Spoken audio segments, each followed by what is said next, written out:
Hello, hello, hello, Detroit. This is your man. This is your Mr. Commit. This is your legend. Happy Friday. This is MC Gino Byrd. Welcome to another surrounding edition of Inside the Political Machine with your man, your legend, MC Gino Byrd. I want to say a big thanks to the great people at Ronald Brown Academy today for having me for their career day. Sorry I had to cut out early today, but I had a very important interview to do today. Ladies and gentlemen, we have a great show for you today. A very great show. So today, ladies and gentlemen, we have one of the greatest councilmen of all times today with us. And I want you guys, this guy has been on the Detroit Police Department. He's always a great advocate in the community. He's doing big things for the Brightmoor District and all of the above, ladies and gentlemen. So I really want you all to give it all the way up for the world famous council president, Mr. James Tate. How are you? I'm doing well. Brother Byrd. Appreciate it. Great. I need to keep that introduction close to heart because I don't get it very often. Well, hey. I appreciate that, brother. Well, hey, we had to give you a splendid introduction. You deserve it because you do a lot for the Brightmoor community. You were on the police force with my cousin. Shout out to my cousin Johnny Edison. So we had to really keep it real and keep it 100. Yes, sir. For this community. Yes, sir. For this community, we have to. Now, my first question to you is, I want you to give the family a behind-the-scenes look at how you started out in politics. Well, what's interesting is I never wanted to get into politics. Why not? It's politics. And it's just not fun. It's not what, at least me as a kid, not wanting to grow up and be in one. What's interesting about my life, and I'm never one to shy to tell about it, is that from the time I was in kindergarten to the time I graduated high school, I was either kicked out, put back, or transferred 8 times. Oh wow! Yeah, I was challenged, wow, so to speak. But I had folks who refused to give up on me, and I refused to give up on myself. And life is crazy because here we are today. I always look at my life as almost like Forrest Gump. Like how did I end up here in this place as a councilman? That's the craziest thing, the furthest thing from my life. I wanted to be a commercial copywriter. Okay, a commercial copywriter. Wow. Yeah, so that's essentially the person who writes commercials. Okay. I had a lot of different ads in my head. This is a kid now. Okay. Ads and jingles and things like that. So I was a creative person, wrote a lot of creative stories and poems and things. And one day needed an internship when I was at Wayne State University. Okay. And in my TV production class, and my instructor called over to Channel 7 for an internship. And I was there 2 days later. All right. Ended up interning there. Ended up, after that was over, as being hired as a production assistant at Channel 7. Okay. And then an assignment desk editor, and did not leave Channel 7 until 6 years later. Okay. After those 6 years, one day, during those 6 years, my assistant news director came and told me he was going to the city of Detroit and wanted me to come with him. And I ended up joining the city in 2004. And here we are now, all these years later. Wow. So after you became a new, working with Channel 7, when did you leave Channel 7? I left Channel 7 in 2003, 2004. Okay, and what was your next move after that? Next move was communications coordinator with the city of Detroit, which meant I essentially called the news agencies. I get there early morning, like 4 o'clock in the morning, find out if they had any issues. If there are any issues, try to deal with the various departments within the city to see if we can address those issues either before news went on or even during the news. But we just wanted to make sure we addressed that issue. And 9 months into that job, we had the shooting down of the fireworks. I don't know if you remember it. 9 people shot in 2004. Yes, I do. And they needed someone to go over to the police department to deal with communications. And eeny, meeny, miny, moe. I drew the short straw. They said, James, we'll bring you back in 2 weeks. And 2 weeks turned into 2 months. And I didn't leave the police department in the Office of Public Information until 5 years after that. He decided to run for council. Oh, wow, man. How many people stood behind you when you first decided you wanted to run? Yeah. How many people did you actually tell? Well, I told individuals. Well, let me just say this: it wasn't a decision that I solely wanted to make. Again, I was not a political person, but people were saying you should run. We believe in you. We like you. We trust you. Okay. And at the time, we had the mayor going to jail. We had council members going to jail. Okay. And I'm born and raised in the city of Detroit. And I don't know what anybody else can do, but I trust myself. So I decided to run, and there were some people who I told who I thought were very close to me, and I thought would be very supportive. And unfortunately, they told me don't run because if you do, you'll lose, and your guys like you don't win, and you're not going to win. And I took that year. 168 people ran for 9 seats on council. Wow. Yeah. And 168. So. That's wonderful. That is something now. But I made it, which was good. Yeah. Now, how did you feel on election night? When the first election? The first election night, how were you feeling? First election night? Nervous. How nervous were you? Well, for the primary, I was extremely nervous because, at that time everyone was at large. We had 9 council members still, but they whittled that 168 people down to 18. And I ended up coming in 11th place. Remember, we're talking about 9 seats. Yes. And I ended up in 11th place. But I was still within that frame of 18, which allowed me to still move forward to the general election. So all those things that some of those folks who said that, you weren't good enough, you're not going to make it, you shouldn't run, you're going to lose, all of that stuff started coming back to my mind. All right. And really making me doubt if I had made the right decision. All right, but once you're out there so far, you don't pull back. All right, and then the big election. The big election. Yep. Next thing you know, how did you feel when it came down to it? You found out you got elected. How did you feel? Yeah, so I wasn't so nervous during the general because I said I did everything I felt I could to get elected. I was relieved when I found out that I ended up moving from the 7th highest vote, from the 11th highest vote count to the 7th, which meant I was right within that 9 council member area. Wow. I was excited, and relieved, but also again, to an extent nervous because you don't know what's going to happen at this point. Now you're in the seat. It's one thing to talk all this madness when you're outside looking in, but it's another thing when you're actually sitting in the seat and you're the person who's supposed to make these decisions. Okay, that is wonderful. That is wonderful. Now you have it, folks, about the rise and accomplishments of City Councilman James Tate. Now, there's one thing the family, who are first-time viewers on YouTube of Inside the Political Machine, what are your best accomplishments since you, as a councilman in this district? Your best accomplishments? So I would say from a community and councilman standpoint, one of the things that's very important to me is making sure that I do all I can to create a sense of community in the community, and not a ivory tower situation where I dictate to my constituents what I'm going to do. I really want to make sure that I take in the information, that they have, that they want me to do, and their desires, but still have an open dialogue to push back if I feel that they're not necessarily accurate or if there's some information that they don't necessarily know. So creating that situation where there's respect. So I think that's one thing that we've done. Created a venue for information flow that we didn't have before every month.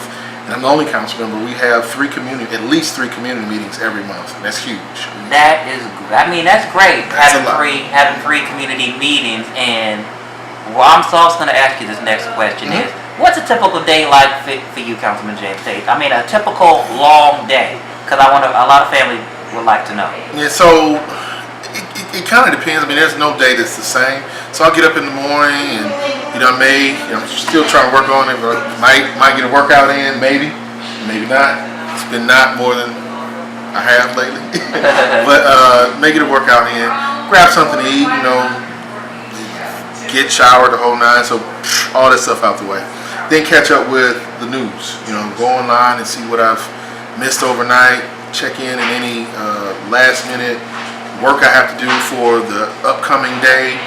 Maybe I have to go over some additional contracts. Maybe I have to review things for the committee that I chair, public planning and economic development.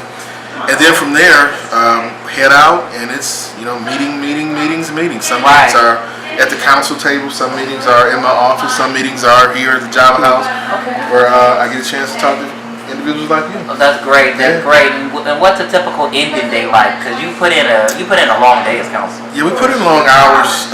Again, it fluctuates. Sometimes I don't get home till 9. Some a little bit later. And there may be some days, like today, which is a little bit lighter.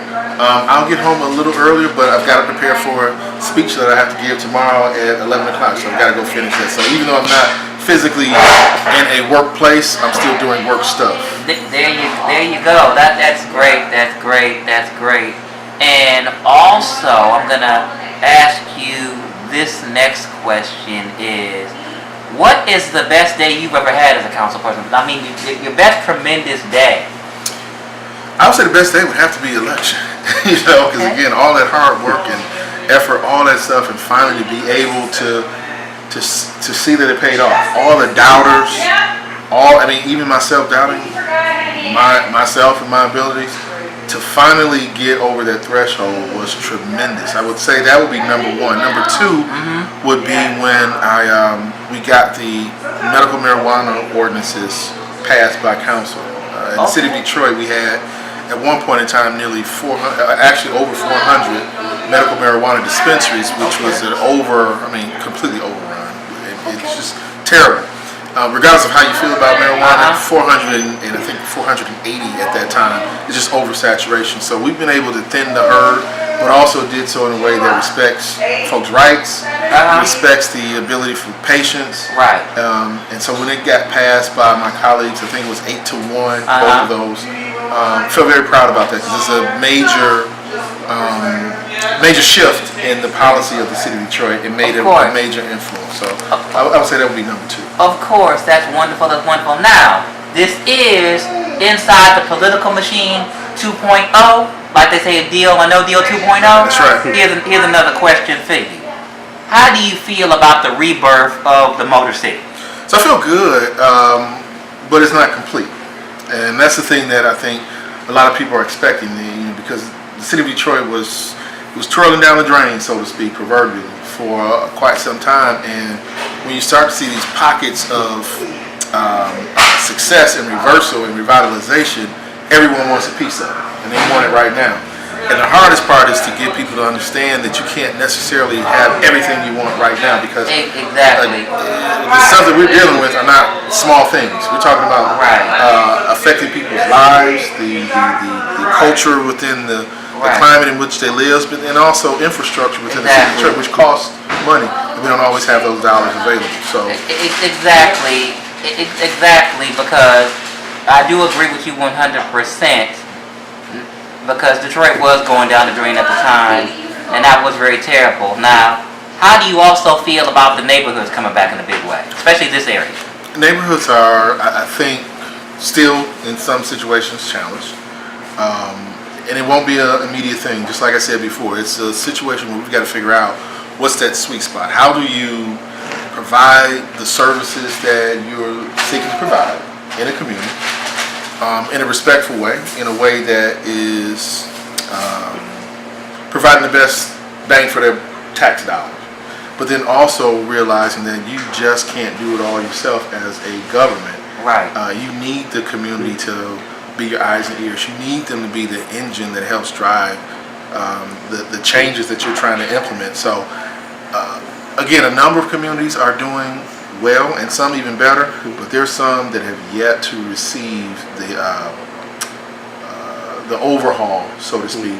But part of it is because we don't have what we need in position, whether it's the people in that community who are looking to get engaged, or it's even us as the government who are not doing what we're supposed to do to help uplift that community, whether it's jobs or degree, you name it. Of course. Again, it's a collaboration that has to happen. So it's good and bad, and hopefully we'll see more communities and neighborhoods come online.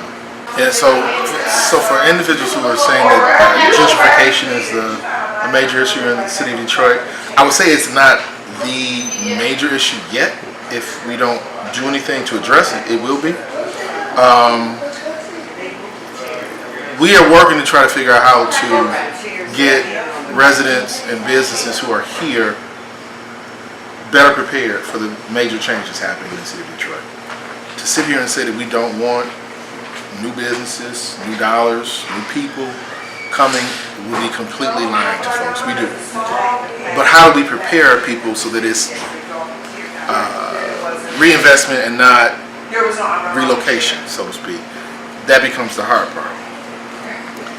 Okay. We have to look at the dollars that are being provided for these major projects and seeing if the agreements that they have agreed to are actually being held up on their end. Some of these are tax breaks. Some of these are grants that may have been provided. Across the board, our job as the city is to make sure again that any deals that we have with any entity that is seeking to develop in the city of Detroit, utilizing any tax dollars or resources, that we as a community get what we have, what was agreed to upon in that particular deal. Okay, now I'm also going to ask you this next question. What do you have to say to people who want to move back to the city of Detroit? What do you want to say as councilman to have them move back? To have them move back. Yeah, well, I would definitely encourage anyone who has the ability and resources to do so to come back to the city of Detroit, but also understanding that people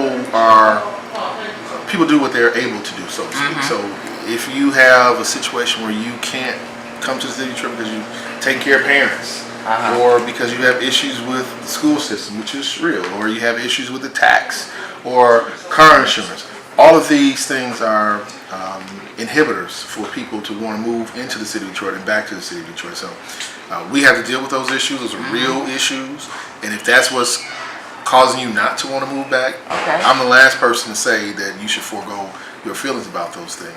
But understand that this is a process, as I mentioned before.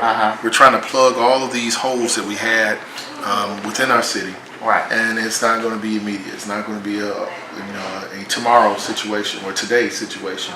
We just got out of bankruptcy 5 years ago. It's the largest municipal bankruptcy. That was the worst. That was the worst bankruptcy in America, and we are the comeback city. I do agree with you, but we have to really build more and do more as well. Now, my next question to you is, what do you see in the near future for yourself as councilman for the city of Detroit? What do you see? For me personally, again, just want to continue to do a lot of what we've been doing, a lot of outreach with the community, a lot of engagement and informing. The pillars of my office is engage, inform, unite, empower. Not a slogan, but these are things that we often have to hold up any initiative or any project or anything that we're trying to do in our office. Does it engage? Does it inform? Does it unite? Does it empower? Those four things. It may not have all four, but it should have the majority of those things. If it's not that, then it's just something that we're doing just to be doing, and it needs to be moved off the table. Wonderful. Now I'm going to ask you something. You have a mentoring program for young people. Let the young people know about that. So we're still working to get it where we wanted to go. So I don't want to, pound my chest and say that we've slayed the dragon, so to speak. We haven't done that just yet. But what we have done is gotten a situation where we built a partnership with VIP Mentoring and begun to work with a number of schools within the district and District 1. Still trying to get our legs under us in that situation. We've kind of solidified the best relationship we have thus far with Gompers Elementary. But hopefully the outcomes will be what we want it to be after the beginning of this school year and into the next school year. We're trying to figure out how to get it where we wanted to go. But again, I think one of the reason why I chose a mentor initiative, and it's whether you decide as a community member to join, whether we have the partnership with VIP Mentoring or some other mentoring entity, or decide to just go and mentor a kid down the street. Of course. The issue is not organization, it's the action. So just get involved. Of course, because we do need more mentors, Councilman. We need more mentors in the city of Detroit, because since we are known as a comeback city, we are going to need more mentors. Because speaking of that, what do you have to say to the young people that are attending DPS Community District? What do you have to say to all the young people who may want to get into politics in the future? Well, I mean, the thing I say to all children, regardless if it's charter or DPSCD, is that the pathway to your future is not a straight line. And I've learned that in my life as an example of it. You may think this is the direction you want to go in, and you should always have an idea of what you want to do, but understand that you have to be flexible, and life will take you this way, that way, and lots of different turns, and you may end up changing the world by doing something that you never thought you would even be capable of doing. But over life, it gives you different experiences that provide you with the tools to help transform other people. Wonderful. Now I'm going to ask you this very important question. How important, as a city council person, how important is it for you to network as a politician? Because a lot of people that are getting into the politician game don't know that. They really don't recognize that. Because you network a lot. So. Well, the networking can look a couple of different ways. I'm good at some and I'm not good at others. So I'm really good, I think, at networking with the community. Networking with entities that I believe are affecting my general community. I'm probably not as good with networking with other elected officials, and I've got to improve with that, because theoretically, if we're all working together, thinking along the same lines, we should be able to move the needle faster, quicker.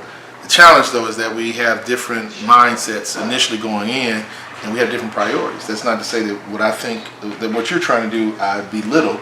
It just may not be as high on the food chain as what I want to do, and I may not work as closely and quickly to collaborate with you. So I would say definitely a strong connection and community and collaboration with those my neighbors and folks in the community. Have got to probably do a better job with doing that same type of activity with other elected officials. Of course. And do you think that's always going to be a bigger barrier? You think in the future? No, I mean I've worked to chip away at it. I was just telling the young lady today that we're working on a forum that's called Beyond the Borders, where we're working to identify solutions to some of our collaborative or collective issues with our border cities. So District 1 is bordered by Southfield to the north and Redford to the west. And so we're working on having a forum that's going to take place in July, right next door at the Redford Theater, that will bring together the three communities and do just that, discuss and hopefully work towards a pathway to solutions on some of our shared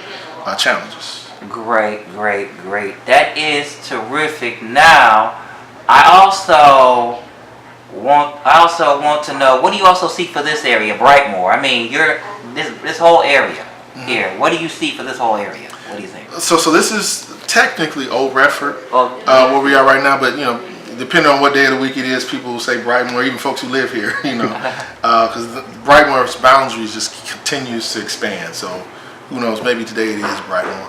But for this area here, there's a lot of different things that are going on. We're looking at along Grand River, MDOT in Detroit, working on a streetscape revitalization. That's 2.8 miles from Southfield Freeway along Grand River all the way to Berg Road.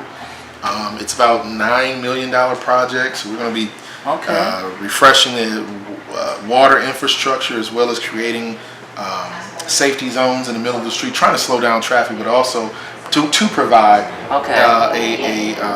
a way to positively display the businesses along the commercial thoroughfare. So that's one thing that's happening. We have a number of other businesses around, other buildings that are in the process of being rehabbed. So we've got over here, Sweet Potato Sensations is doing a tremendous job over the years, holding this area down. John George with Blight Busters.